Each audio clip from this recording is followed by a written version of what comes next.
It was a cold, stormy night, and Nurse Lisa was working the graveyard shift at St. Mary's Hospital. The halls were eerily quiet, with only the occasional hum of machinery breaking the silence. As the clock struck midnight, an unsettling feeling washed over her. Lisa made her rounds, checking on patients who were all sound asleep. But when she reached room 304, she found it empty. Odd, she thought, as Mr. Jenkins, an elderly man with a broken leg, had been admitted there just hours before. Confused, Lisa checked the records. There was no discharge paperwork for Mr. Jenkins. She asked her colleague, Nurse Sarah, who had no recollection of Mr. Jenkins leaving. As they spoke, the lights flickered, and a cold breeze swept through the hallway.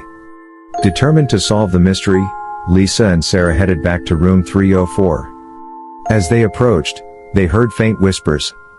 Pushing the door open, they found the room dark and empty, except for the bed, which was neatly made. The bed's surface bore the clear impression of a body, yet there was no one in sight. Suddenly, the door slammed shut behind them, and the whispers grew louder, now accompanied by a low, chilling laugh.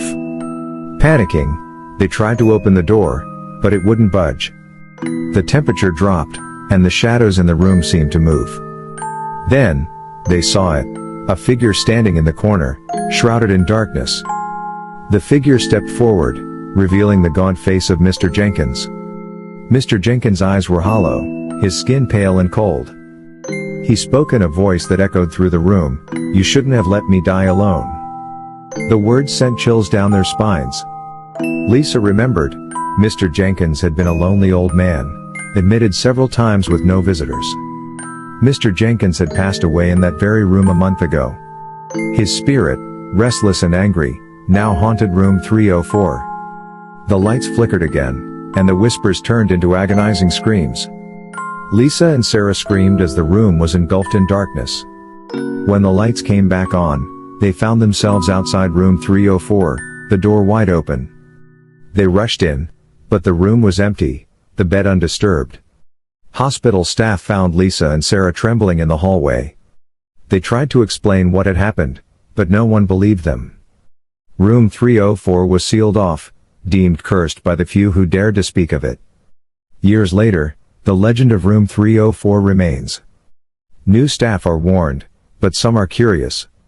If you ever find yourself at St. Mary's Hospital on a stormy night, avoid room 304. For the spirit of Mr. Jenkins still lingers, waiting for those who let him die alone.